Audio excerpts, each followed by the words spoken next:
Hello, hello, hello. Dead by Daylight Creation Reviews. And if Galanonim shows up, we'll finish off the rest of his creation as well. Let's see. Like, this is the type of thing that I'm talking about right here.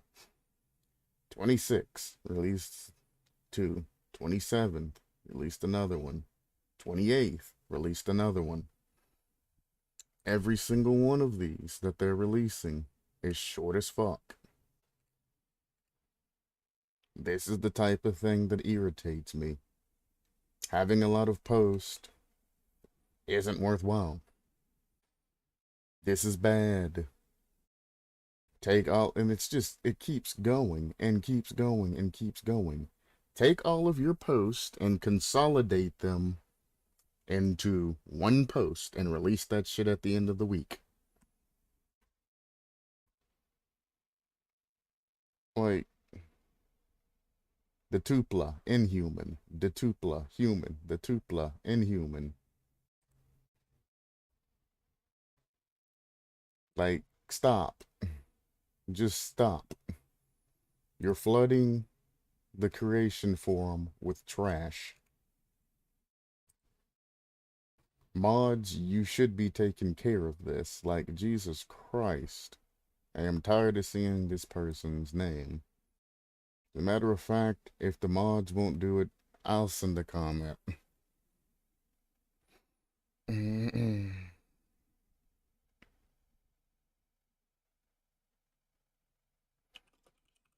I would personally appreciate it if you consolidated all of your ideas into one post and post it at the end of the week.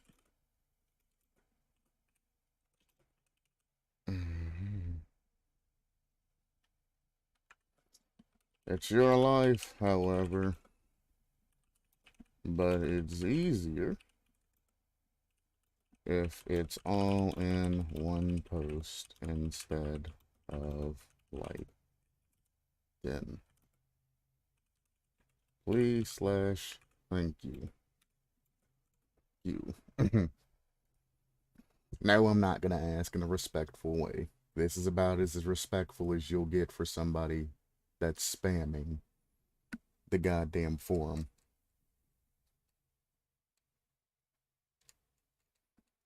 Like, Jesus Christ. I hate this shit. I really do. Because not only are they spamming the goddamn forum with just thing after thing after thing, and then multiples of the same thing. None of it's well thought out. None of it's of an actual design. And all of it can be just consolidated into one's post. Separate your killers in one post. Use the comments if you have to, and just keep stacking on the one post. 2 posts tops. As short as they are, you should be able to fit, 2 or 3 of these into one particular post, as opposed to keep posting over and over and over and over and over. It's like, me personally, I'm just going to click on the stuff to get them off the new list, and then I'm going to skip them at this point. Nobody wants to continuously read content from one person if the content always ends up the same, you know what I'm saying? If it's just a short suggestion or a whole bunch of other things and it's not very well thought out or well designed, people are going to be like, oh, there they are again, Here we go again. So-and-so's doing it again. Here comes another one. And you don't want to give people that type of negative, I was going to say connotation about you, but that negative, attitude and bias towards you. If they would have spent the amount of time they spent on 3, 4, 5, 6 posts on one, might have pulled out something actually amazing and worthwhile. This is what general people don't understand about making a creation, which makes it hard for, the people that take the time to design things to get their work seen by behavior and all of that. If you're actually taking your time and doing things like that, and actually making a creation, the most you would probably be able to post, especially beginning off, is about twice a month. And that's, beginning making perks and all of that. Once you get the hang of it, you get the balances and all of that, and you get the creative flow, you'll probably be able to put them out about once a week.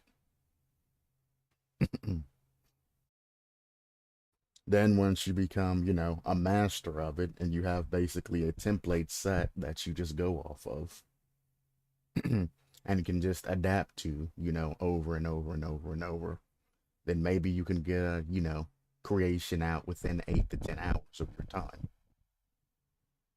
So depending on how much time you have basically for the day is whether or not you can get a creation out. But see, at that point, you're putting out super high quality things that are tiers above the other people in this form. And you can gain respect that way. You start putting out things, monthly, for example, and they're blown away, like behavior couldn't even hold a candle to it type things. People look for your name. You'll get a bunch of comments, you'll get a bunch of everything, and hell, you might even get, a job offer if you do it fucking well enough. Then you start posting every 2 weeks, 2 bangers a month, basically, that are just outstanding and all of that, of super high quality. And now you got your name out there and things like that. From there, you can go YouTube channel, you can make a website, you can go to the behavior devs, you can find somebody and co-op with them who can actually, do the design and all of that and make the avatars and, incorporate your ideas into the game.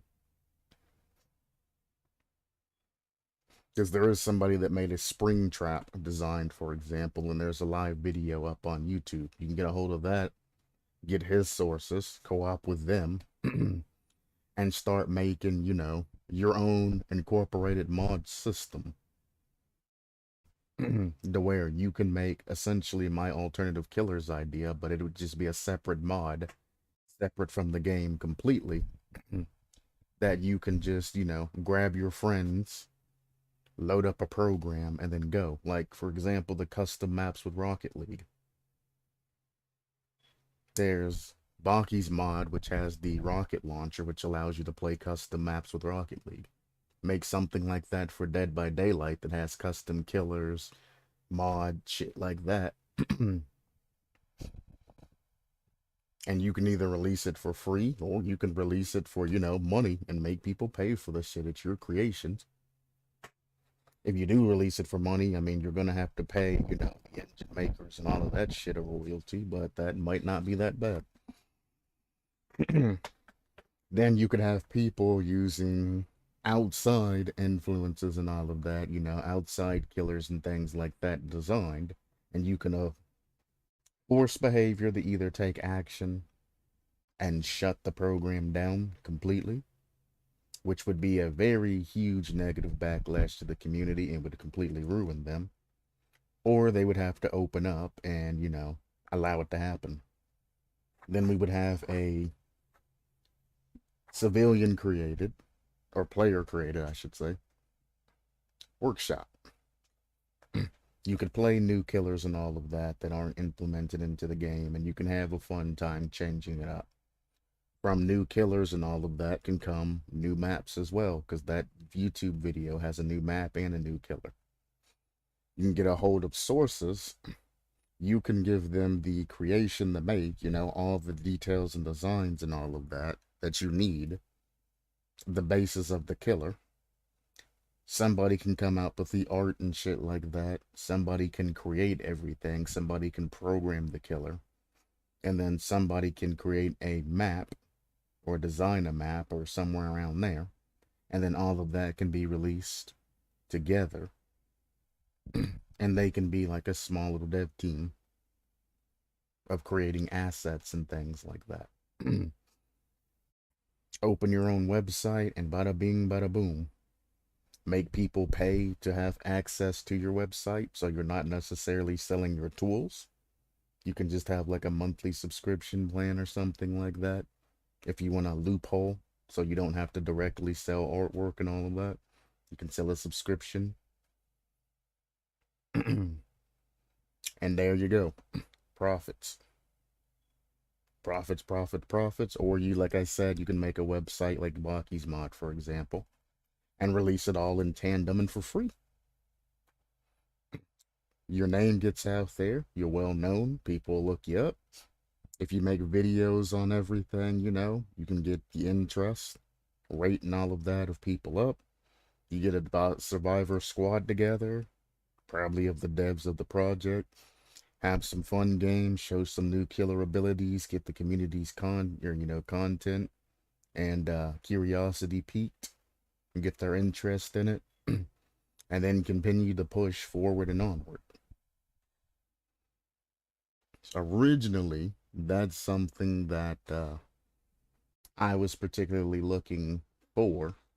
However, I mean, I have people that can literally create the stuff. Because, I mean, I have the knowledge that I have for the game, but I don't have, artistic ability at all. But in order for me to get everything together, I would have to pay somebody. And I'm not really willing to pay somebody for something that I don't know is going to, completely work. And then to assemble a team and find a way to pay all of them to get everything created and start this is kind of a situation. But if you go about the ways that I just explained, the money makes itself. You just kind of need a template. You give everybody that works on every project a percentage of royalty. So however much money it makes, you give them a percentage of it, and you set that shit up. And then that's that. You have 4 people working on your team. You being the guy that's handling everything, the website and the programming and all of that other bullshit, putting everything together, the leader. You'll probably take in about 50% of the profits because you're going to have to pay for the server, the website, getting everything together. And then the other half of the people that you have on your team would share about 50% of the profits for it. Or even less, depending on what they do. But that's all to be determined via contract, If you sell him, a part of a subscription, then all of them are just going to get a portion of the, let's say it's $100 subscription. You have to add up how much your sources cost to run everything. And then what's left, you just have to give them a portion of. So, I mean, if they get something as low as $1, that's not bad if you sell, 100,000 subscriptions. That's $100,000 out of, the million that you're gonna make or whatever. Could probably be more than that. I didn't do the math. I think it's like 10 million or something like that. And they'd get $100,000. $100,000 for just working and programming and things like that. Ain't bad. You know what I'm saying? It's not bad just for doing a portion of the work. But anyway, moving on. This. Well, since I got you, Galanonim, I can go back to your thing and read the last little portion of your creation. But yeah, this is what kind of ticks me off, is you got a post there, a post there, a post there for that person, and you scroll up, a post there, a post there, a post there, and it's probably going to continue along. It's crazy. I can just go ahead and do it now. As the title suggests, I might be done. I might come back. I'm not entirely sure. I might just wait for all of this stuff to stack up and give it about a month and come back to it. Not entirely sure. I don't know.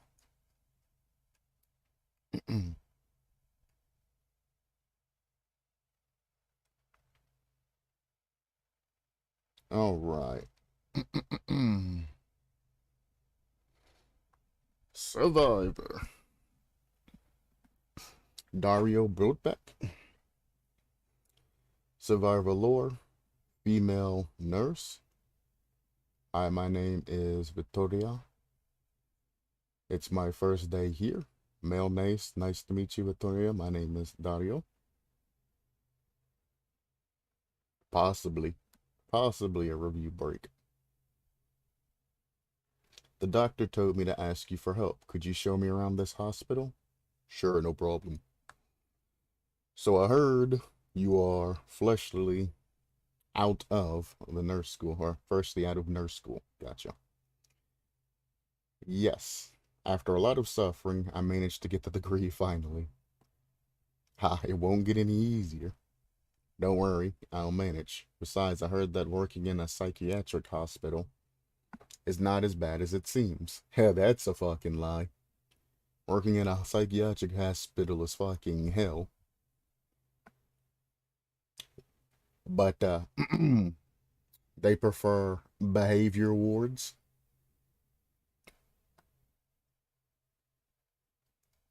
Or, fuck, what's the other term for it?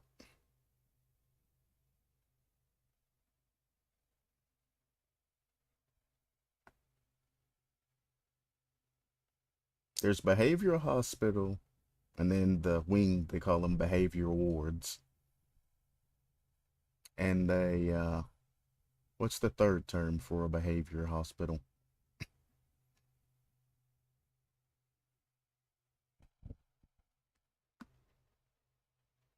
I don't remember the third term. I don't know. But you never want to call it a psychiatric hospital, is basically where I'm coming at. It's not a professional term that they teach you when you're talking about, you know, nursing and things like that. That's one of the words that you're not ever supposed to say is a psychiatric hospital. Or Looney Tune or Looney Barn or anything like that. There's terms that they actually teach you to avoid when you're learning about them. But I mean, one, it's kind of to protect you, and more importantly, it's to protect your actual patients and people like that. Like, for example, if you were representing a client or somebody was to, you know, call you about a particular client, non-HIPAA, of course, like, you know, a claim aid or something like that, or somebody who doesn't know the particular situation, you should be trying to protect your patients and all of that. And if you say, you know, I don't know, hello, Dario Psychiatric Hospital, or something like that, it's going to be an instantly negative thing. That's why they generally keep it, you know, simple, like saying either behavioral health or mental health or, you know, health, just health in general, health hospital, things like that. Do you call it like that? That's bad. That's real bad. I feel bad for anybody that comes out of there and tries to get a job, but I guess you guys do have a different system set up than like us in America. You guys actually, you know, rehabilitate people where we just lock people in fucking prison and call it a goddamn day. That's interesting. That's interesting indeed. So I guess that doesn't hold as much value over there than it does over here. Hmm. Learn something new every day. But then I apologize. That's on me. Around here, if you say that, whoever the person you're representing is just immediately fucked. Whatever job or house or whatever the hell they're going for, they will be immediately rejected. You think that's the end of that? They don't care if you were there just because, you had a work related injury or a fight or an alcohol problem or a drug problem or anything like that. As soon as you say that shit, it's game over for that person. They're done. But it is nice to find out that there is some faith in the world. America is not a very good place to be. I mean, it's better than some places in the world, but it's not something that people should strive for. And I do talk to a lot of people that are like, yeah, I want to come to America. And I'm like, please don't. Please don't. I'm like, do you have any idea where you're going to stay? Well, I heard that this state is good. And I'm like, oh, God, please don't go to that state. You know? It's like, it's nothing against you, but our country is very. They have niches everywhere. To not make it sound as bad as it actually is, there is niches everywhere. If you move to a specific place in America, you're expected to follow the niche or they will make you an outcast. And if you don't match up perfectly with some of the place's niches, you will have problem. Very, very big problem. Especially if you move into an area that isn't accommodating different races. To say it in a better light than what it actually is. And if you go to places that don't accommodate specific races, you are going to be not happy. And there's a lot of people that I've talked to that have been like, I want to come to America, They got good colleges, It looks like a good place to live. I see the memes and the people having fun and, the walkthroughs of area. That's a place that I would like to, live at. And I'm like, yes, but you got to make sure, you look up the area that you want to live at. One, because the prices of living in some places is ridiculous.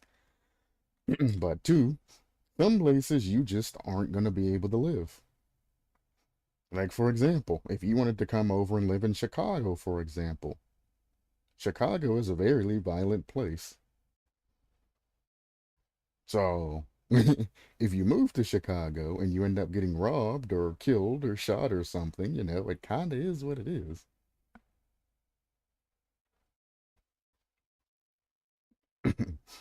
But I mean, that's, yeah, America's not a good place. It's really not.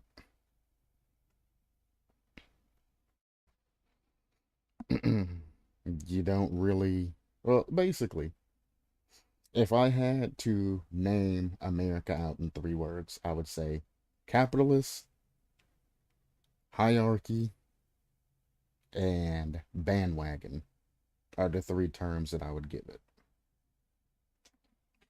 And give me a moment, I'll come back. Capitalist.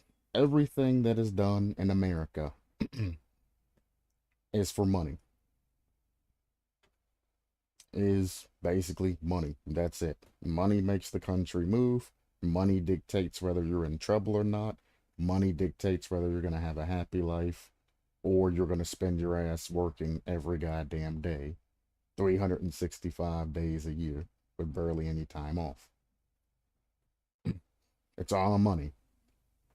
They could care less about you, your family situation, or any of that. If you have any problems, you know what they're going to tell you? Well, work a second job. Or leave your job and go work another job. Or go sell drugs or become a stripper. Make money any way that you can. American mentality. Money, money, money, money, money. And the people that you meet that are generally happy and nice and happy-go-lucky and all of that are generally people that are in a position that have a huge amount of money. There are, a lot of nice, poor people and things like that, but, them being poor, they don't generally have the ability to leave their particular area. So you don't really get to meet a lot of the nicer, poorer people unless some sort of circumstances allow them to leave. So basically, somebody fronts the bill for them, like, you get a scholarship or a sponsor or something, or, they're orphaned into a house that, a middle class house or something like that. But America is money equals power. Doesn't matter what kind of person you are, good, bad, sad, or anything like that, you will be snuffed if you don't have enough money. You can commit crimes, and as long as you have enough money to cover up said crimes, you're fine. It's just that simple. Somebody could do you absolutely wrong, and you end up the bad guy if they have enough money to pay for, the things they need to pay for. It's also a hierarchy system via the government and everything else. It works everywhere like this, no matter the place. Yes and no.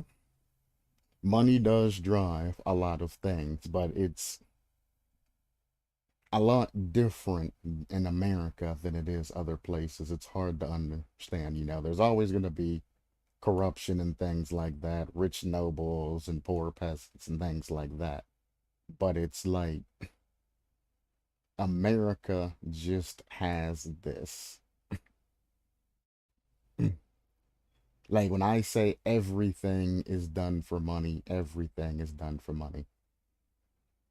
Like in places overseas, for example, if a prisoner goes to jail, most places offer rehabilitation. Rehabilitation to the prisoners. Prisoners can go to jail and earn college degrees and all of that. And they're, decently taken care of. There's a lot of places that, weapons and all of that aren't really rampant. The cops don't even really need to carry, but like a small pistol that they rarely use. There's a lot more, foot chases and physical altercations and things like that. In Poland, politics and some rich folks can also basically do everything they want. Yeah. They won't go to prison even if they commit car homicide. Well, I mean, that's anywhere. That's sort of like the nobles and things like that. But I'm trying to specifically state how America is. Like I said, the prison system. There's rehabilitation in other companies, prisons, and all of that. And you go in, they can get college education, they can get the help they need, they get rehabilitated, and they get, sent back out. Better people. In America, there's none of that. You get sent into prison, and they hold you there literally for as long as they can. The prisons stay full because the fuller the prison, the more money the prison makes. Then they release you on parole or probation, and then they make you pay for that shit to give the prison system and all of that even more money. There is no rehabilitation program or any of that. When you go to jail in America, you're just sitting in a cell, eating shit ass food, and living in pretty shitty ass conditions the entire time. They might as well just shove you in a goddamn closet and close the closet behind you and say, all right, you're going to be there for the next couple of years. Our jail sentences don't make sense. Our fines, even if you get a fine, is outrageous. And then to pay off the fine, you generally have to go to, court. If it's a minor fine, you can go to the office and pay it off. If it's a major fine, then you probably have charges to go alongside that fine that you have to go to court for, then pay court fees on top of that shit anyway. And it's all wrapped around money. Like, the average person in America doesn't mean shit. It's just the amount of money they can make. Business owners, for example, work their employees to the death. You rarely get holiday out off and stuff like that. Like, whatever your schedule is, so like your average factory worker will have like 2 weeks of paid leave for the entire year. So you have to, dot your days out for when you actually need them. You work 6 days a week. Some are like 2 on, 2 off, but you generally will work 6 days a week. And you'll get, big holidays off, like Christmas and things like that. Or you can go to work and you'll get paid holiday pay, which is 1.5 to 2 times pay. And the working system and all of that is all about working your employees to the bone and business owners making profit off of them. They work them till they can't work them anymore. And then they fire you. If you can't work, you get fired. They look for ways to fire you so they don't have to give you any type of severance pay or unemployment or anything like that.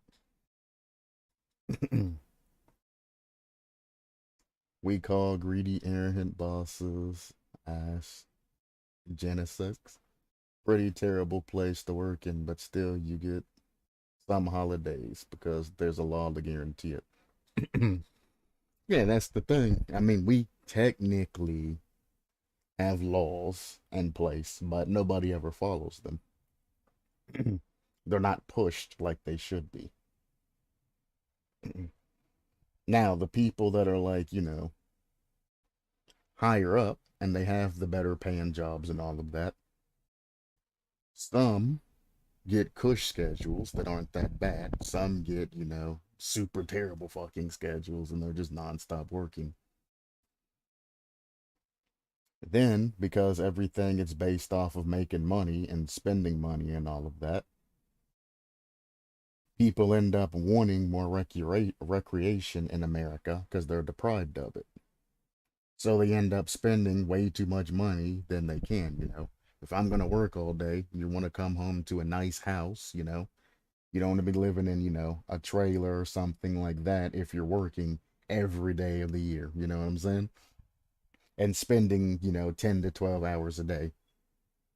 You're eventually going to want to upgrade and look at nice things and go on vacations and things like that.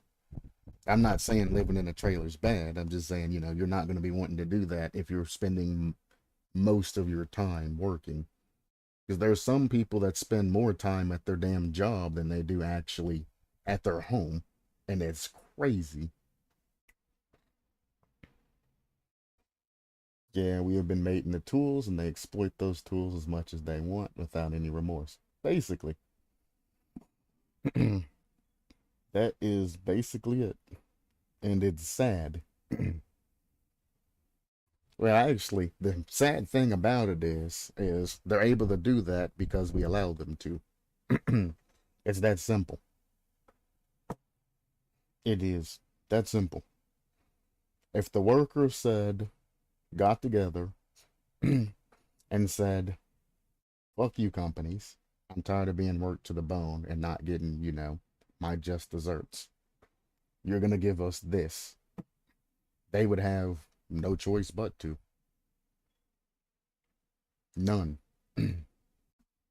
If you lose your entire workforce, and that's the hard thing about it is getting everybody to agree.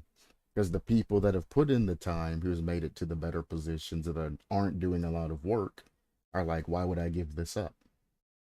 They don't look at the future because of the greed and the money and all of that. They're motivated by money.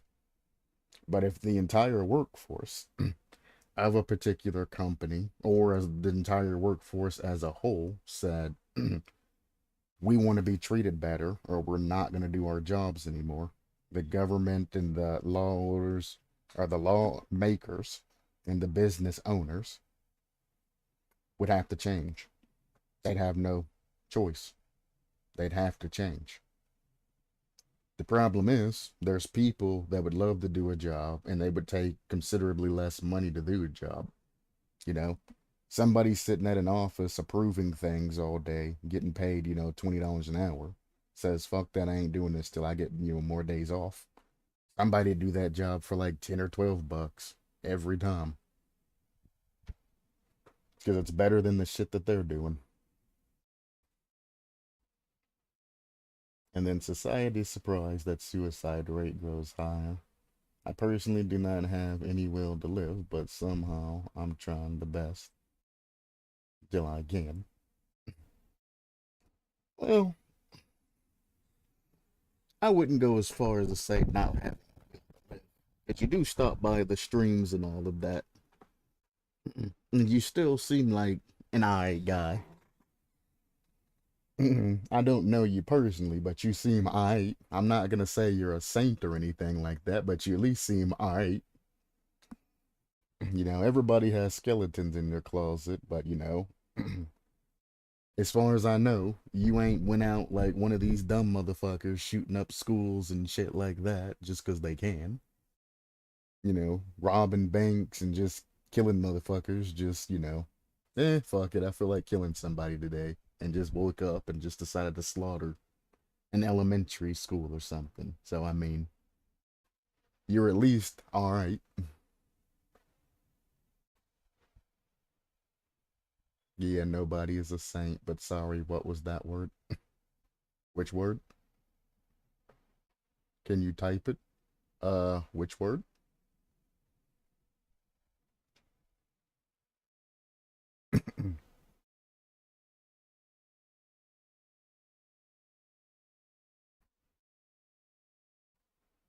Oh, heard it now. Alright, well, if you got whatever word it was, gotcha. I don't know which word it is, but if it's sorted, it's sorted.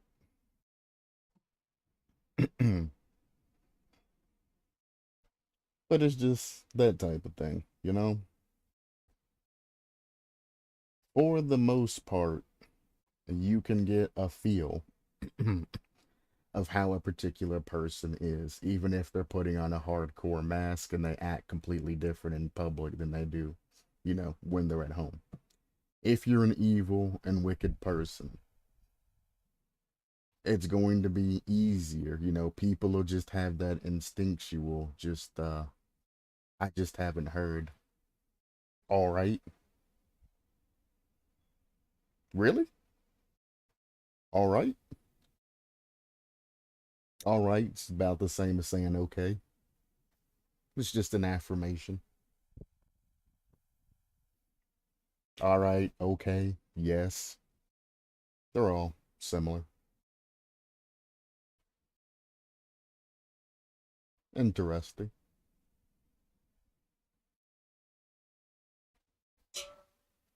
Gotcha.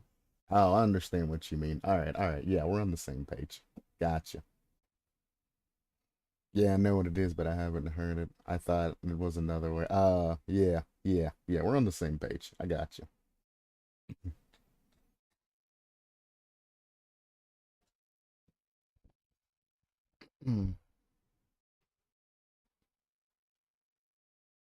But it's like even the people who have been cruel, murderers in history and things like that, who are, the Hannibal Lecters of the world, who are, the psychologists and everything else that are, pristine and all of that, and are eating motherfuckers in the background and shit. They still put off a specific vibe, and people, will eventually pick up on it. Because as you get used to doing evil actions and things like that, things that, morals people have will pick up on things that you say and do that don't make sense. Because it is very hard to act like a sheep when you're a wolf. For example, I guess that would be the analogy. You can put on the wool, you can put on makeup, you can hide your teeth and never open your mouth and all of that. But, when shear day comes and all of that, and you've always got a cold, for example, and all the other sheep are giving wool and you never show up, people, see that. Or, if everybody else is eating grass in a field and you're sneaking off on your own to hunt and all of that, you know, everybody else stays in the pen eating grass and, playing with each other. And every night, you're sneaking out to get meat, but they can't. That's the thing. Psychopaths actually can't do it. It's just that normal human beings, being mediocre, don't notice it. Their symptoms are actually off the chart. Psychopathic symptoms are off the chart. It's just people don't ever take the time to notice it. They don't know what to look for. You can identify a psychopath very easily just by speaking to them, for example. But that's against human society and etiquette and all of that. If you think that somebody's a psychopath, talk to them. Listen to what they say. Listen to their answers. Steer their conversation specific ways. You can tell that something's not right with them. They will give you either very vague answers or very abnormal answers and all of that. And most people that are psychopaths, people get suspicious of them, but they generally in their mind pass it off as, that person's just weird, Yeah, that person's just being weird. He's just a weirdo. I don't have to worry about it. Hey, do you know this guy? Yeah, he's kind of weird, don't you think? Yeah, he is kind of weird, but he seems all right. Boom, turns out to be a psychopath. There's actually a lot of symptoms, though, and the information network tries to make it like they blend like completely into society and all of that. But the thing is you don't. You can tell when somebody's mentally disturbed or uncaring or has a psychopathic urge or something like that because they don't hide them. They don't hide them well. The thing about a psychopath versus, let's say, a maniac or a serial killer and all of that, a maniac can't hide their symptoms. If a maniac likes to, let's say, cut things up, for example, if it has a sharp item and it has meat in front of them, they will literally walk over there and they will start cutting that shit up. It doesn't matter who's around. A psychopath will see or will have that urge and will see that there's people around, so they'll act normal until they get into, a private space, and then they'll start doing their psychopathic agencies and things like that.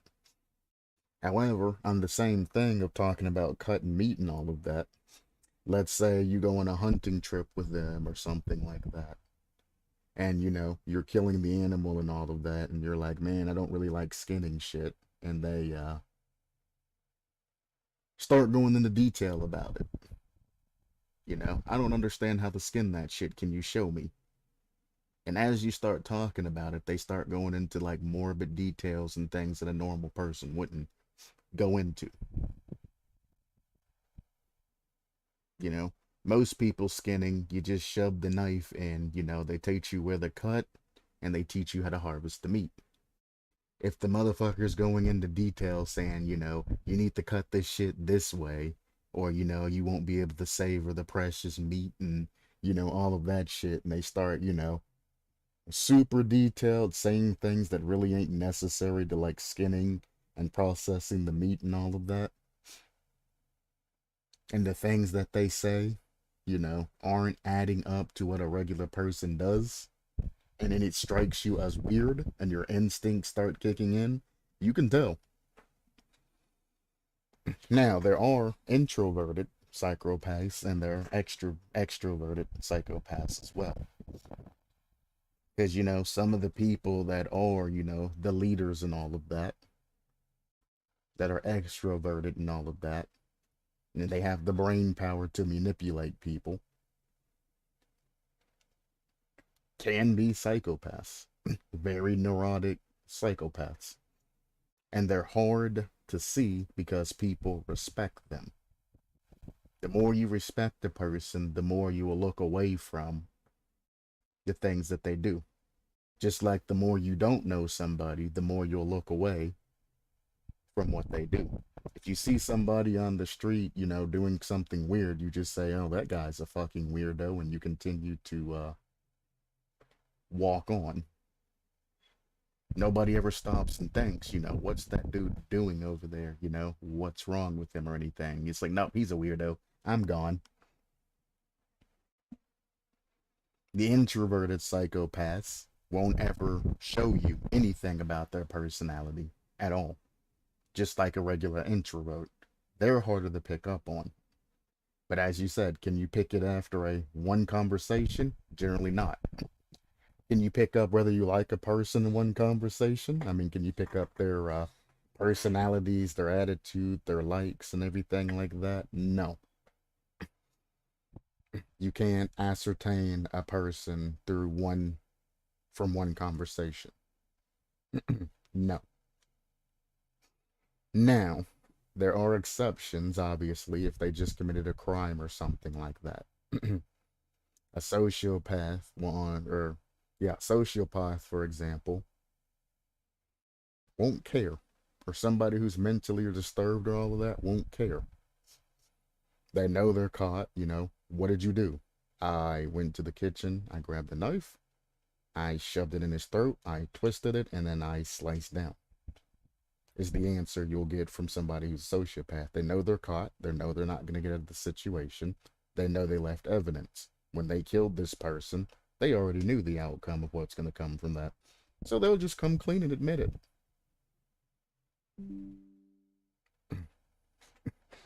Whereas somebody who's a psychopath might sit and think that shit through for 6 months to a year. Start accumulating money, try to find a way to get rid of the body, etc., etc. Do extensive research, all of that other stuff, and build up a way to, build a case. Try to find other people to do it for them, meet them in person, pay them the money to get rid of a person, for example. Things like that. Maybe go to a convention or something and start making it a habit. And, look for people that are, guns for hire. Maybe go to a place that's full of crime and all of that. If it's somebody who you don't like at work and you're a manager for, and they're like a driver or something, maybe have a friend order a part from a business or something, have them deliver the part, and then have them disappear when they deliver the part, Some extreme, high class thinking type shit. There are some very smart psychopaths that do that shit, like Hannibal Lecter, for example. He would go out to people's places that he didn't know. Some people he did know, but a lot of people he didn't know, Somebody was drunk coming home from a party and all of that. Easy targets. You kidnap them, you take them home, you kill them, then you eat them, and then you get rid of the body.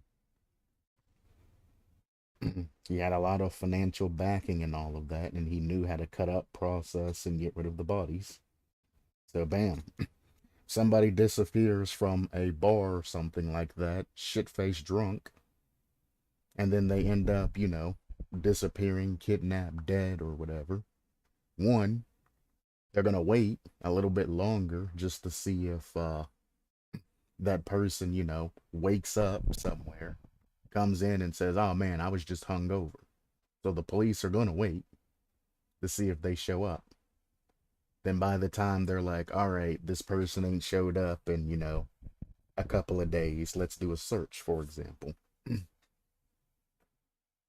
Then by that time, the body's already cut up, processed, and fucking gone. And if you have no suspicion on you because you have no connection to that person, and you have, places that you can go to, maybe a country home out somewhere, or a farm that you own, you just feed the shit to the fucking pigs, shit like that. Nobody would really suspect you, oh, well, you got, millions of people that live in specific areas. There's no way to narrow it down to see who did it. And if you have a large amount of money, you don't even need to do anything. You can hire a crew to do that shit for you. You know? A lot of businesses actually don't have high-tech security cameras. And most businesses don't have security cameras that record the outside area beyond their property. So if you're walking down the street in front of apartments and shit like that, or down an alley or something, and there ain't the camera there, you're fucked. They literally just knock your ass out, fucking throw you in the back of a van or some shit and take off. As long as the van's not doing anything suspicious as it pulls up, nobody has any reason to look at the van and be like, oh, well, that van's suspicious. Like, no. Every camera it went by, it just showed the van, you know, driving like normal. The van stops somewhere. It takes like 30 seconds to knock somebody out and throw them in the back of a van if you got enough people. And then you continue on. And it's done. It don't take long to kidnap somebody, especially if they're drunk. Now, kidnapping somebody off of the street, you have the possibility of them yelling, screaming for help, running from you, you know, and fighting back. But if you wait to the correct circumstances, you can get past that. Let's say they live in an apartment complex, for example. And in the apartment complex, there's no cameras or anything available because it's an old school one. You do research and you figure out, hey, this place don't have any cameras. You can just start kidnapping motherfuckers left and right till the cops get suspicious. Like if you take 3 people one day from the apartment complexes, walk in, knock on 3 people's doors, knock them the fuck out, go out back, have the van, you know, waiting and shit, throw them out the window, whatever, because they're gonna die anyway, throw them in the back of the van and then take off. Nobody'd be none the wiser if they're not suspicious as they're approaching. As long as nobody screams or calls attention to themselves, none the wiser. And it's scary how easy it is to actually get rid of another human being. It really is. Terrifying. Especially if you have enough money.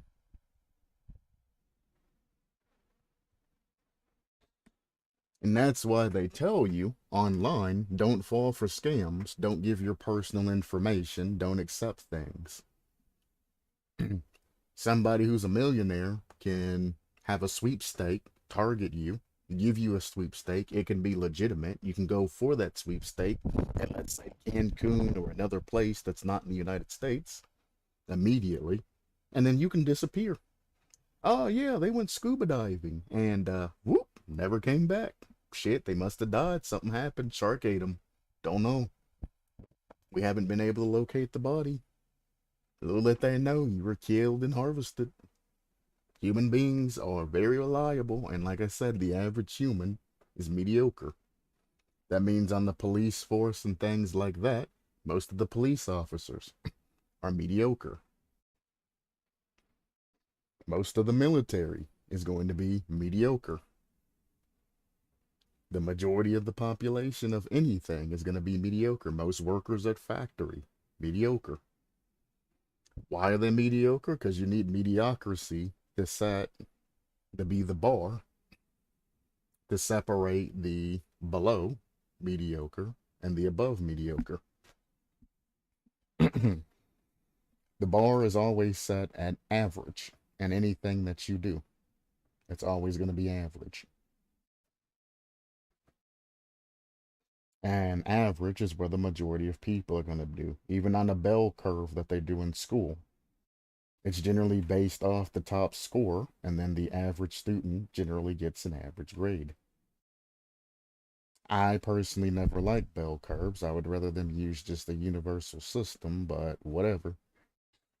If your school's a piece of shit and it's always failing out people, and it has a very high dropout rate, then you gotta do something, you know? Anyway. I went out way too long on a tangent. I'm gonna finish this up right here. We'll start at Dario. So I heard you're freshly out of nurse school. Yes, after a lot of suffering, I managed to get the degree finally. Ha, it won't get any easier. Don't worry, I'll manage. Besides, I heard that working in a psychiatric hospital is not as bad as it seems. We have various patients here. Aren't you a little bit worried? Not so much, but there's one exception. The famous Butcher of Montreal is your resident for a while, or was a resident for a while, wasn't he? Yes, he's been under our care for 3 months now. Does he behave well? It's far from that. He attacked multiple times. Oh, he attacked medical personnel multiple times. He even gouged one nurse's eye out with a spoon. What is he, Riddick? That's why we are keeping him in an isolation room. Or in the isolation room. Oh. Don't worry, though. Only male nurses take care of him. I heard on the news that he was a very calm and quiet neighbor. Not like the news says a lot of truth, but I didn't expect that he'd be this furious and aggressive. He suffers from a severe case of schizophrenia combined with objectophilia. It turned out that he was in love with the tool of his crimes, the cleaver. He's insanely hostile after he and his cleaver were separated. What a love story. Don't tell me his cleaver told him to chop down those people and eat their bodies. We assume that his hallucinations involved the vision of his beloved asking him for such requests. Jesus, is there any known cause for his condition? He was abused during his childhood by both his parents, his colleagues, and teachers. Additionally, after leaving his home at a young age, he struggled both financially and socially. Sound of an opening door is heard. Bird flew away now. I can finally type.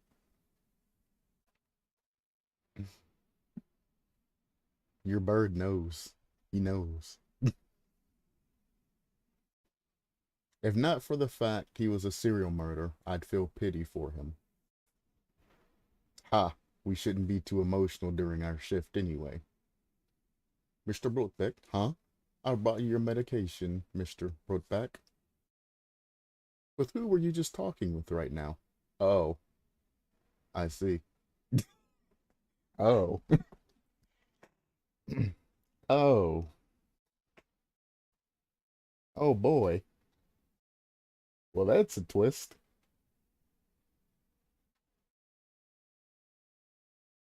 So it was him the whole time.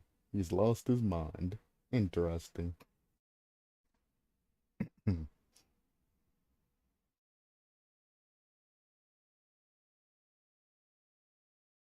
That's an interesting twist. I like that. That's a very interesting twist.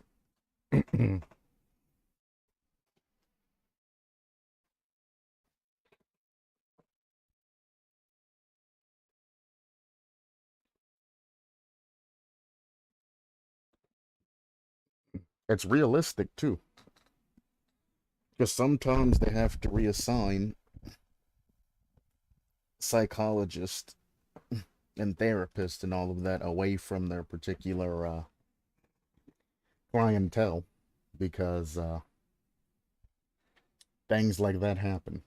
If you're around somebody that has mental health problems all the time and you're constantly talking to them, you'll eventually start picking up characteristics of them, no matter how professional you try to stay. If that's what you're hearing, the communications that you're having and all of that, it happens naturally. It's just kind of terrifying thing. You can literally lose your sanity just from being near somebody all the time.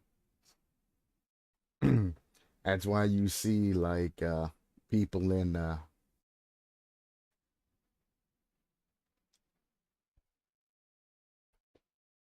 what was the term?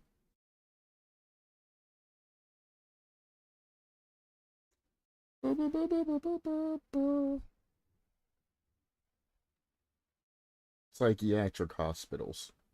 The nurses and things like that generally aren't 100% there. Even behavioral health places and like that.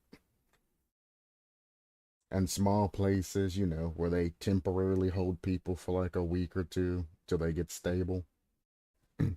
The RNs and, you know, the CNAs and RNs and nursings and all of that, especially if they're younger, you can see that they're not quite there, the ones that have been working there for a long time. Because when you're around crazy every day and you deal with crazy every day, you slowly start to lose yourself. It's literally the classic example is if you stare into the abyss stares back into you.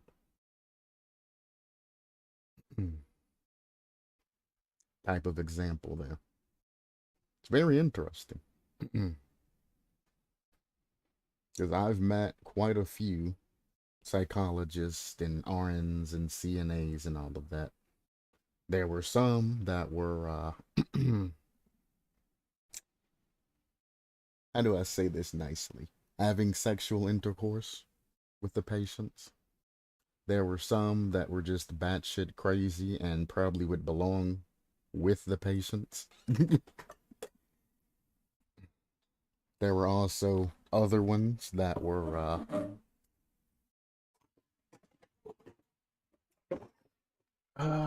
let's just say they shouldn't be in their job positions anymore. There's ones that were cool as fuck, but also kept their distance away from the patients because they really didn't want to deal with that shit, etc., etc. This delusions perk isn't named like that without reason. Makes sense.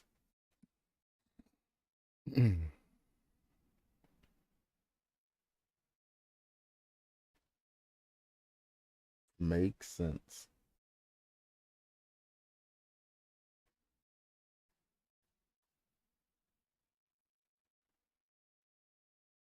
I actually enjoyed that story. I'm glad I came back and read it. That's a good design. Kinda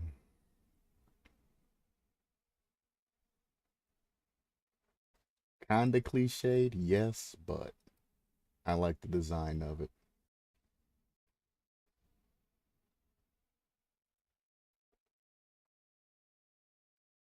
Um,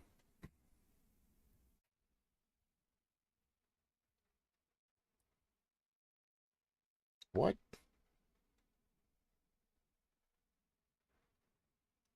Why? Why? Why? What is this? What is this supposed? Do you know what this is supposed to be? Whatever all kill is? I don't understand.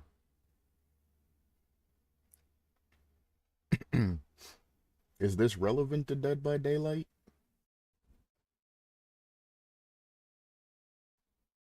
I don't know. I'm just gonna, yeah, I'm just gonna move on. I don't know what that's from.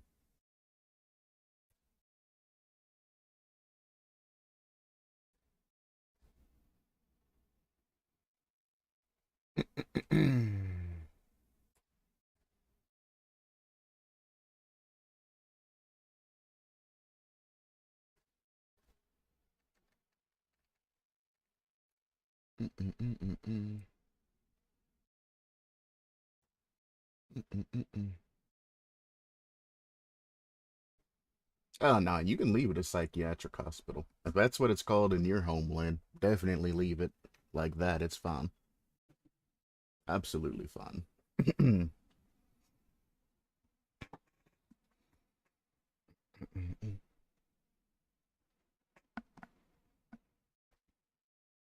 Actually, I can do one better. terms for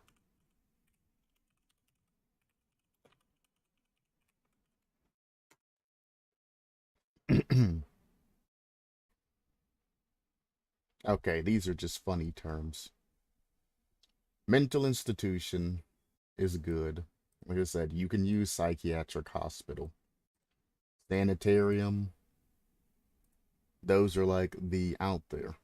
They're professional terms.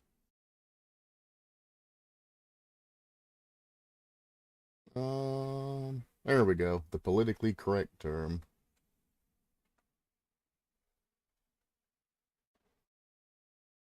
Uh,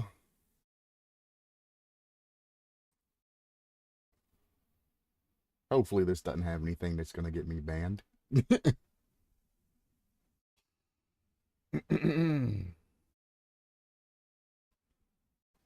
Well, it's even considered a bad thing to go to such a hospital in Poland. Many people don't understand you can go there for various reasons when they are convinced that you have to be crazy to go there. Exactly. Exactly.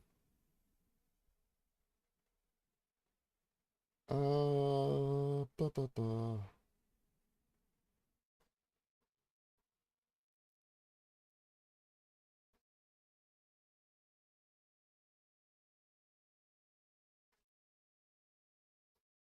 Uh, well, I was hoping to get a list for you, but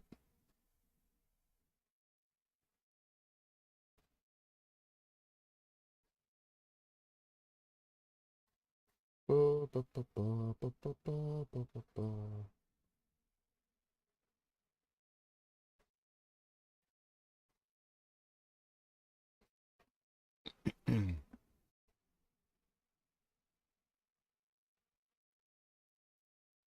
Ba, ba, ba, ba, ba, ba, ba, ba, ba, ba. Besides what I told you, they're saying the same thing. Behavioral health hospital and mental health, which were the oh shit, what happened? I done it now. Or just the best terms for it.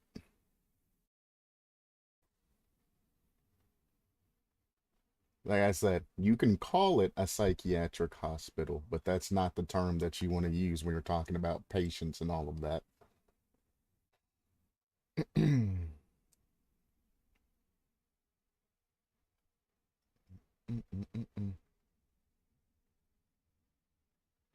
But the most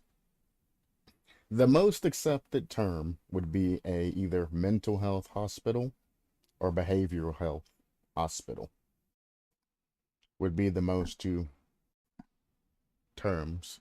But yeah, that's about it.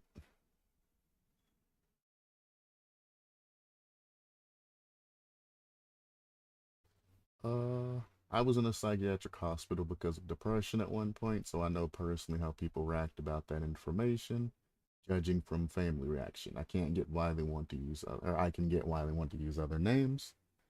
Yeah, maybe if it was called like that in Poland, reactions would be different. Definitely, because they just assume. And then they act like that they're going to catch the crazy. Oh, you went there? You're crazy. Stay away from me. I don't want to catch that. It's like you can't catch crazy. It's not how that works. It's like, bruh, you act like I have like COVID or something. I can get within 6 feet of you. You're not gonna catch the crazy. That's just the reaction people have because they just don't understand. Because I mean, technically, occupational therapy sometimes goes in conjunction with behavioral therapy as well. It's part of that. There's a whole bunch of different types of therapy that can fall under that. Mental health and things like that, and a bunch of therapy that you can go through. Yeah, like the flu. And if you go to that shit for something, people will just assume that you're just fucking batshit fucking just, I don't know. You're like that madman that sits on the edge of the island or something in a hut, like that hermit that has the crazy eye and all of that. And they're like, you gotta stay away from him. I've looked at this. Yeah, this is the one that I did a couple of last time, and I was like, nah.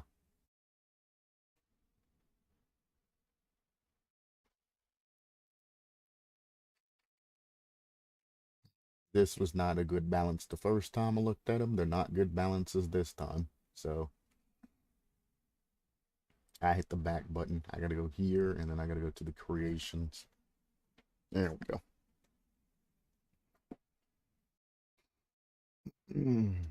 Mother Trapper, I've already done that.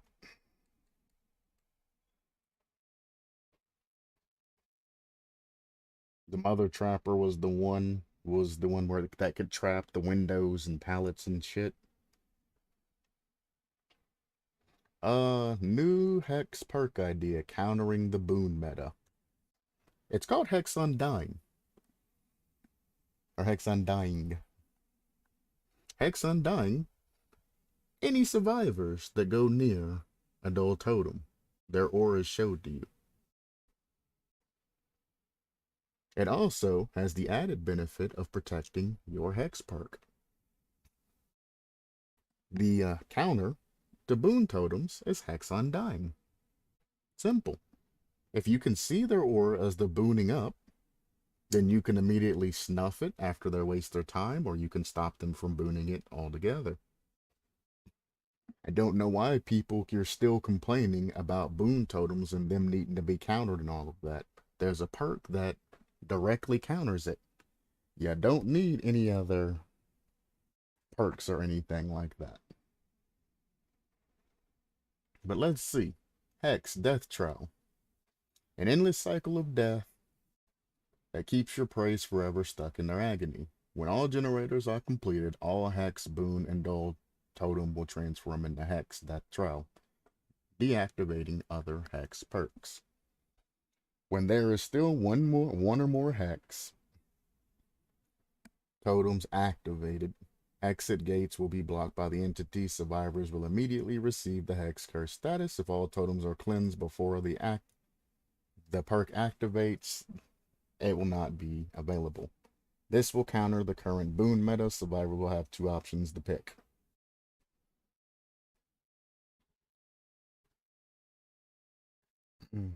Well, I saw that they nerfed healing boon, so it's not a problem anymore. 100% healing speed was insane. Now it's self-care for everybody.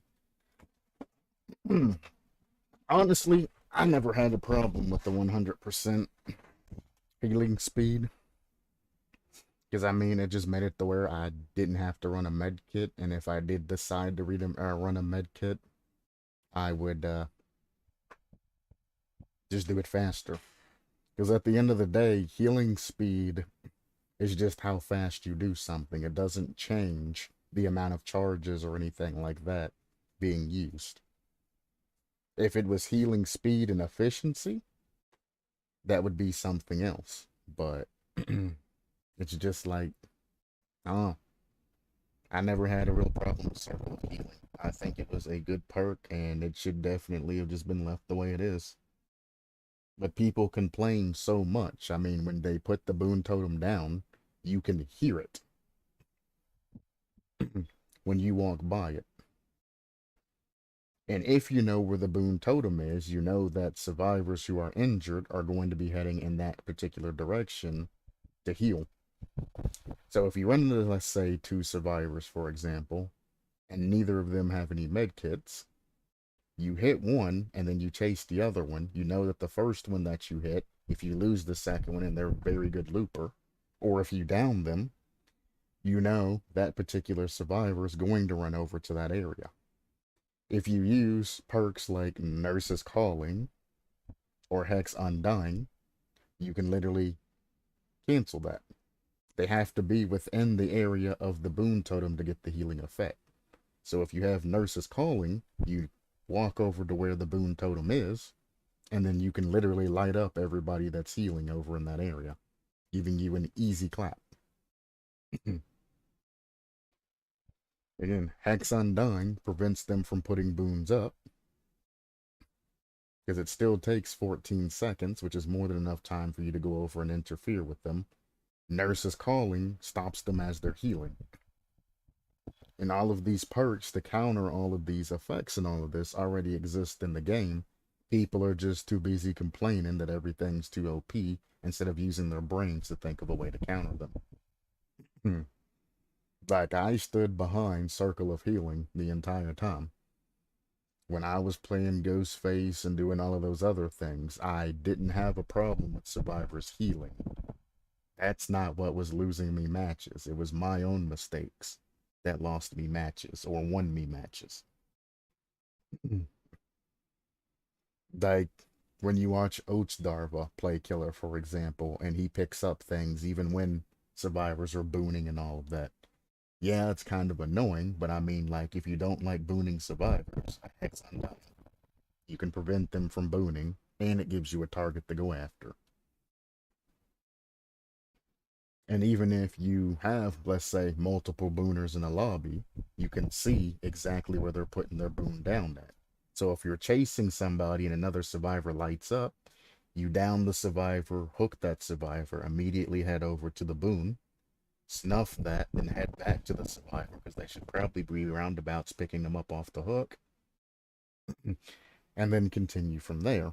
Or you can run Devour Hope, hook that survivor, walk over to the boon, snuff the boon, they unhook them, you get a Devour of Hope charge, and then you continuously go back to attacking. Or ruin, or anything in that case, honestly, that you could run. But it's like, I just don't understand. And this perk right here, you don't even understand that he's literally just making a super OP perk for the killer. It says all hex totems, boon totems, and dull totems get transformed into this particular hex. So if nobody interacts with totems at all, he's going to have 5 totems that need to be cleansed before they can even open the exit gate. That's dumb.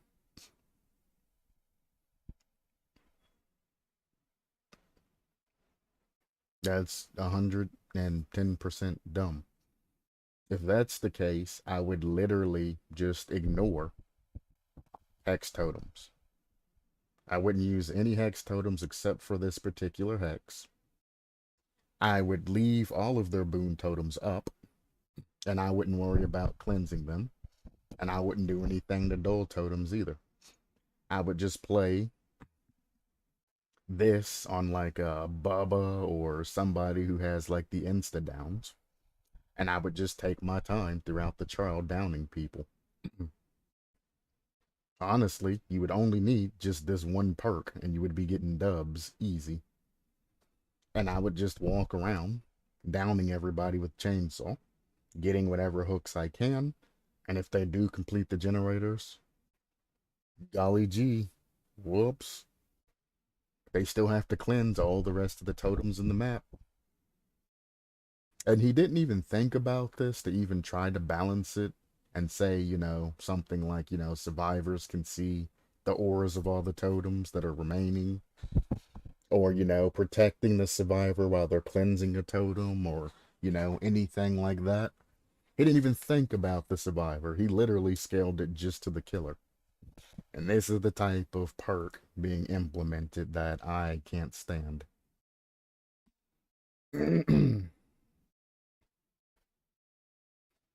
Okay, so all 5 totems, if available, are affected by this. Let's assume it's this. I won't actually replace other hex perks with this hex perk. And I would really do is activate this perk on all available dull totems once all the generators are done. If there are boon totems, they'll be transformed into hex totems, and because this hex would be OP, pick with other in-game perks. No Way Out, Remember Me, etc. I recommend showing the auras of these particular totems. See, he says the same thing. Within 24, 20, 16 meters, of the survivors, since it would drastically lengthen the game. But generally, the overall concept is actual creative. Love it. The concept is dumb. One, this part needs to be hardcore nerfed, and it actually needs to be a 50-50 with boons. Any totem that it has a boon active on it, I don't think should be taken over by this hex. And that's any totem in general. At all. So let's say one person boons 3 of the totems throughout the trial. Those 3 totems I don't believe should be able to turn into X death trial. For one. Because they are literally booning the totem. And then on second, any totems that are cleansed obviously shouldn't turn into Hex death trial. Or vice versa. It only affects totems that the survivor have particularly applied boons to. One or the other. They should go one or the other ways to highly nerf this. If you wanted to directly counter boons, then any totem that's been booned throughout the match turns into Hex death trial. So on the rare cases that they found and booned all 4 totems, then, you know, or all 5 totems, then you can get full power of this perk. It's a survivor over booning and basically screwing themselves. Because if they actually boon all 5 totems, that's 14 times 5, which is like, what, 70? Somewhere around 70? I don't feel like doing the math, but somewhere around 70 seconds spent booning totems instead of doing gens. So yeah, I do agree that they deserve some sort of penalty for that. I also think that there should be a limit, and your scaling should be a maximum of 1 token being active, 2 totems being active, and 3 totems being active. So they never have to cleanse more than 3 totems. Because even if you play a shit game, you should at least be able to tunnel out at least 1 survivor, you know, sacrifice 1 survivor by end game, unless you're just having that much of a bad day. So that gives a totem for everybody left to cleanse. 2, if you're going to have it block the exit gate specifically till everything is cleansed, you need to find a way to make it to where it can't be exploited. Again, with all the other perks that exist with this, if I find one of the totems that has this hex on it, I can just stand in front of it and say, fuck it, ain't nobody getting through this shit now. So, if I'm just standing in front of a totem with a chainsaw, guess what? The survivors can never leave at all. This is why perks have timers on them.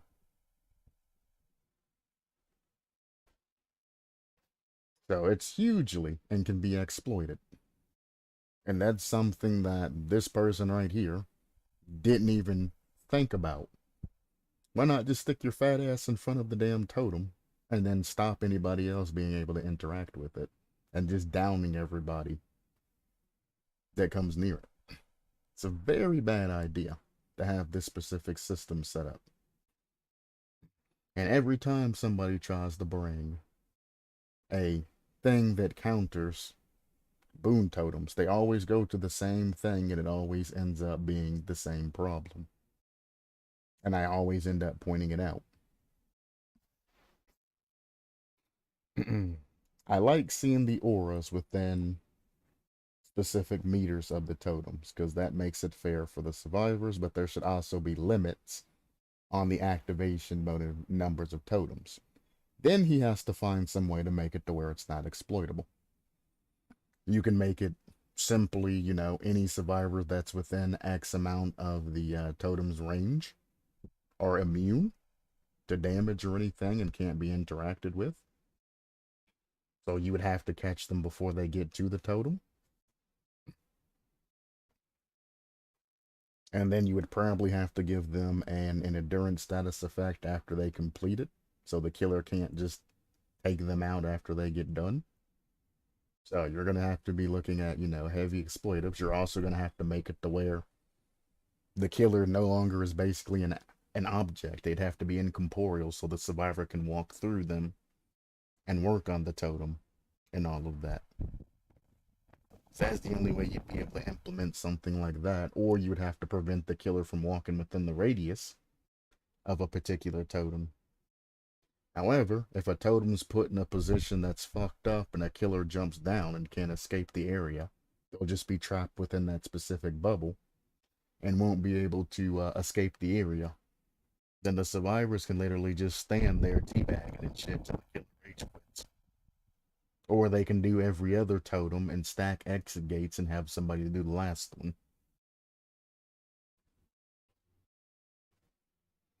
It's a lot of issues with this particular perk, and it's not scaled right at all.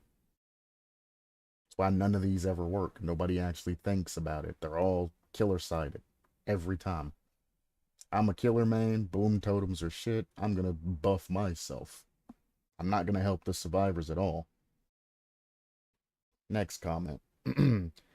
Thank you for the precious idea. I know this perk will be absolutely broken. Then why even post it if you know it's going to be absolutely broken? Especially if it is accompanied with no ad.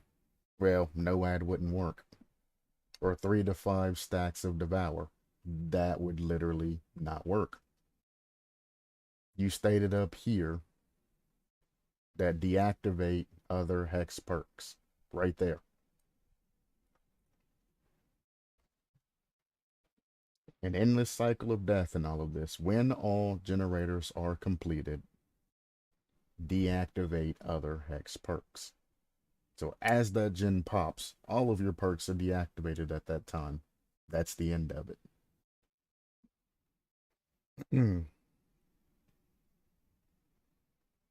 Survivors will have no chance to play against this, and that is why I added that deactivate any other perks that might give Survivor an opportunity to escape if they play smart. They ain't gotta play smart. The killer can put their fat ass in front of a totem, and that's the end of it. By the way, I love that Aura's idea. It'll help balance this perk. Limit it to 1, 2, well, so I guess it'd be 2, 3, or 4 totems, and make it to where a survivor only needs to take out 2 or something like that. That can be something too, If 3 totems light up, 2 totems of the 3 have to be done. So the killer can't just stand there and stop that from happening.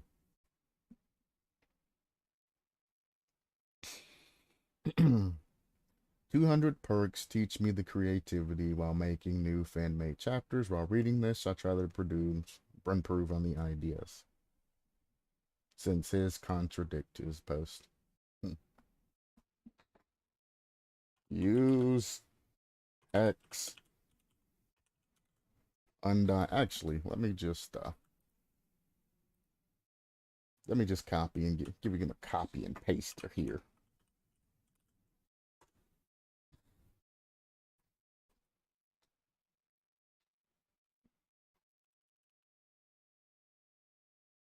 Just give it a little quick copy and pasty. I didn't know that it would copy and paste the images too. That's interesting. Delete. Delete. Delete. Simple.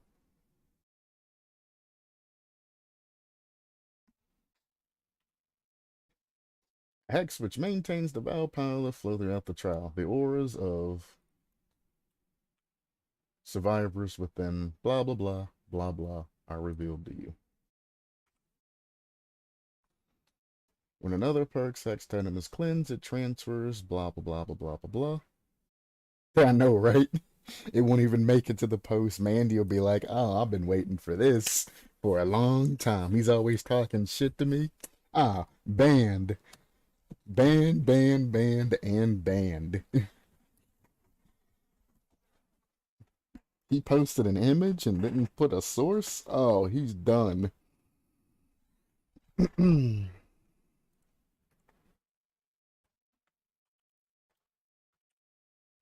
I'll put the link to that too.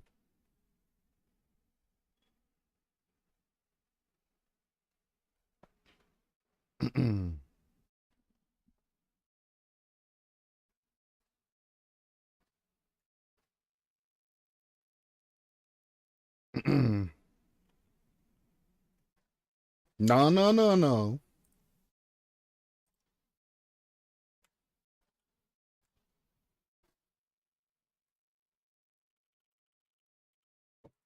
There we go. It shouldn't do that again.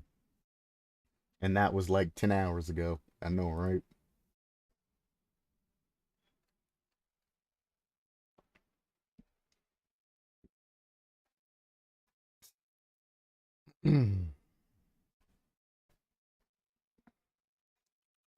Also, killer could just body block a totem. And it's GG survivors. There are also numerous improvements that need to be made and heavy balance needed.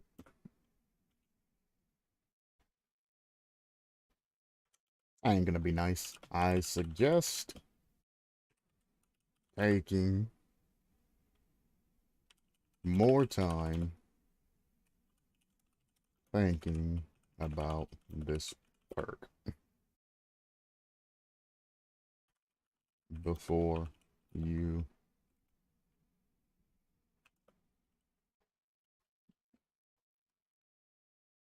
I probably shouldn't say that, but I suggest taking more time thinking about this perk in general.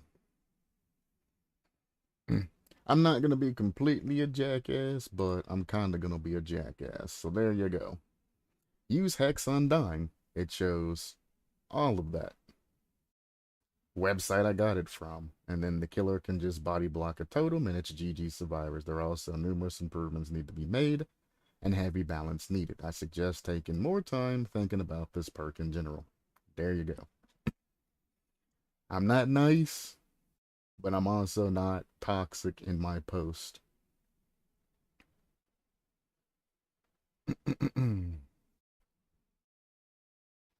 Oh boy.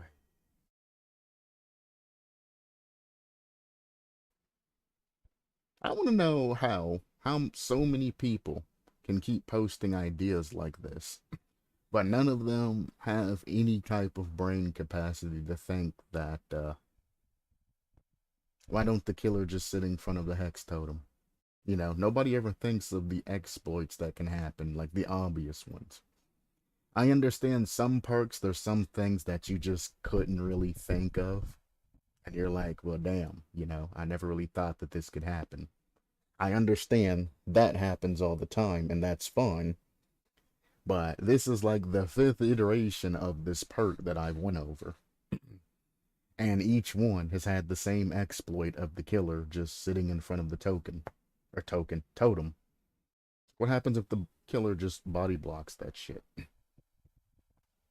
When you're designing this perk and thinking of all the totems on the map lighting up and all of that shit, it's like, how do you not think about, you know, the counters to that perk?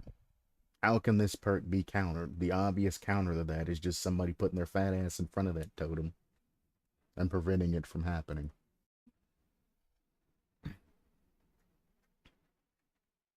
Only reason I even bothered to comment on this particular perk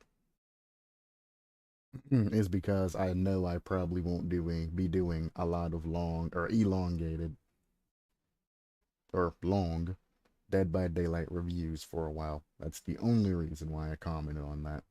Generally, I would leave it to its own devices, but that was the last one to do for the day.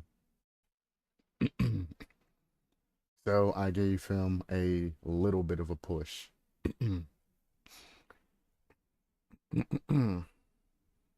It's a shame because I shouldn't have had to push him and he should have thought about that on his own. But I mean, he obviously didn't spend a lot of time. He literally thought about, oh, what do boons do? Mm-hmm. The effects of all the boons that he has gets distributed into the boon that he activates. What way can I counter the boon? And how can I make it as extreme as possible? Okay, well, as soon as the exit gates are fired, let's just light up everything and make it part of my particular hex, and they have to cleanse every single one of them. If you've seen, well, if he's ever, well, I guess he's not an iridescent survivor or killer, obviously. Obviously, this guy's never made it to iridescent in his life. So he doesn't understand the flow chart and all of that. He's probably just now starting out, maybe a couple months into the game. And he's like, this game's hard as shit. Every time I damage a survivor, it's taking me forever. And then I end up losing them. Then they end up healing. Or some shit. Boon totems are way too good. Because I can't keep people injured. Wah, wah, wah, wah. And it's like, bruh. Boon totems aren't even that big of a deal. I said, I wish I had friends, 4 friends that I can just invite into a private match and make a video called Boon Totems Ain't No Big Idea and have them all run Circle of Healing and all the best boons and all have them booning the entire map. Just non-stop booning and to show you how much time they're losing booning. And then to have an easy perk like one running Hex Undying or one running like Nurse's Calling, as sort of a pseudo backup perk so I can pick up anybody that's healing. Wipe them out, and show all of these anti-booners that, bruh, the boons ain't the problem in the situation. You're not finishing your chases. The only thing the boons help is survivors heal up faster. That's it. If you can't get those downs when you're chasing somebody, if you're not finishing chases, then there's an issue. In essence, if you're downing every survivor that you come across, unless it's like a super good looper, which you should just abandon anyway, they're going to heal anyway. And it's not going to matter if it takes 16 seconds to heal, 32 seconds to heal. Hell, it could have taken them an entire minute to heal. It's not going to matter. Once that chase is over, you can essentially assume that they're going to be healed. If you unhook somebody from a hook, most people in the higher levels, at least, gold or higher, will unhook or heal you as soon as they unhook you. So boons don't really have a huge effect unless they're nearby. But being nearby and taking the 14 seconds to set up the boon, you could literally have just walked over. 2 people could have walked over to the hook and healed that person up in like 8 seconds. As opposed to, unhooking them, walking the couple of feet over to the boon, and then healing. Which takes even more time, even if there's 2 of you. So anytime they are using boon totems, they're actually inefficiently healing, and they are losing time. And that time loss is important. In exchange for losing time and having to travel and go to one area, time's no longer being put on gens.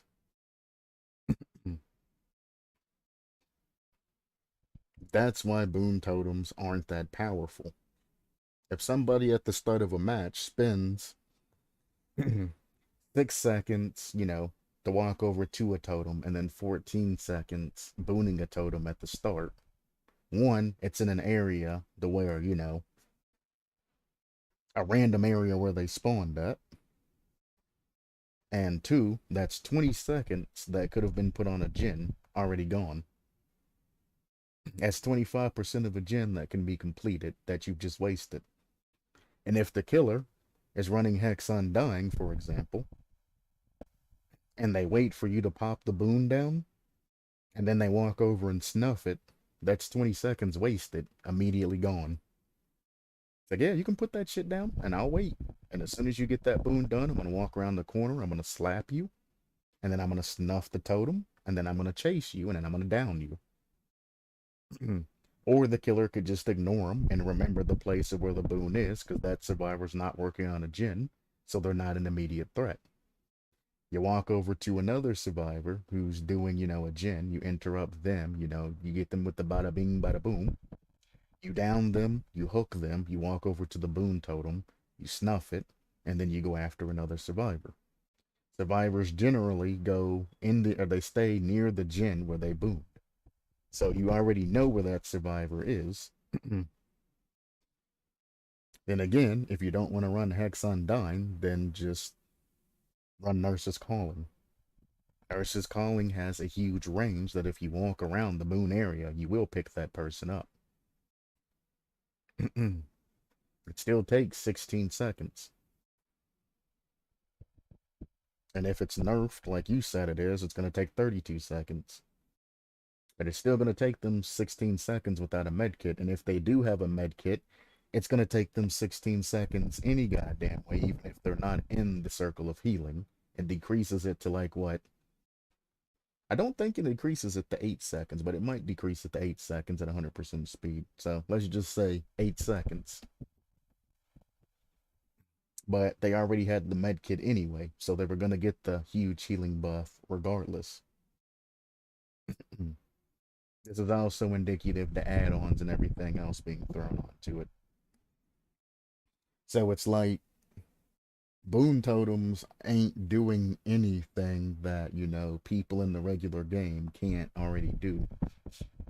It's just making it to where everybody doesn't need to run a specific heal perk.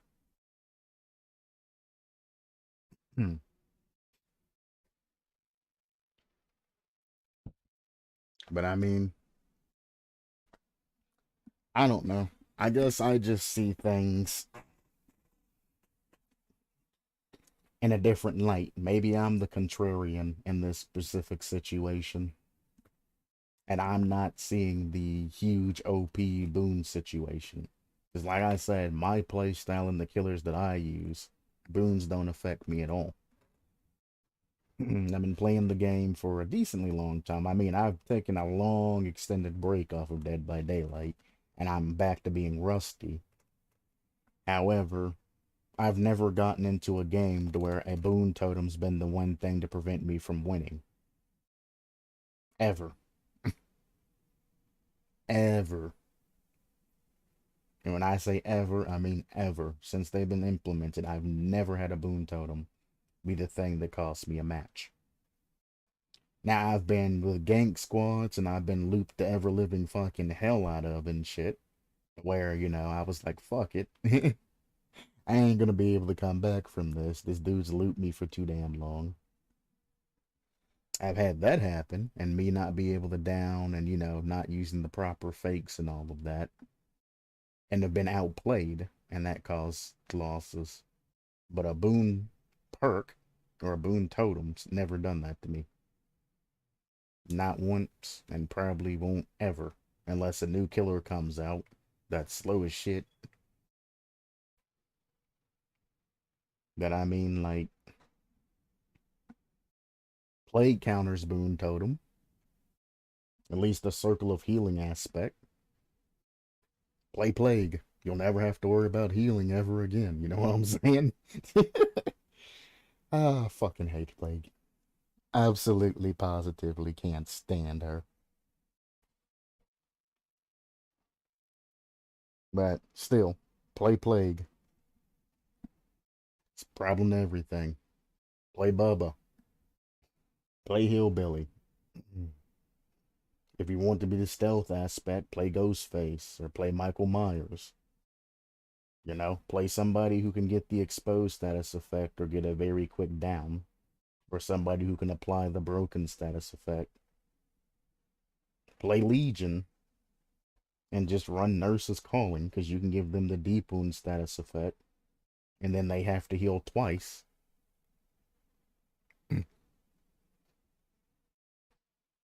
I mean, technically you can do that with Death Slinger too, but good luck. That's all I gotta say. It's rough roads for the Death Slinger. At least not without his better add-ons. Well, I don't know. That's my stance on it. I looked at the practicality of the actual perk, and it's not very practical to run boons because they slow down everything. And if you have multiple people that are booners in a lobby, it's literally going to be a loss because every people over boon when they have them.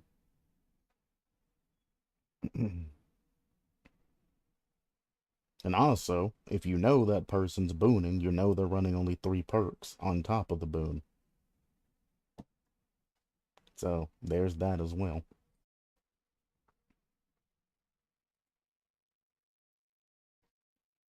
Anyway, that is it for today's stream. About an hour and 45 minutes. Good enough. I don't know if I'm going to finish off Eratus today or if I'm going to finish off Eratus tomorrow. I'd planned it today, but I'm not feeling the best because of my allergies and shit. And I knew I was going to probably end up being sick today.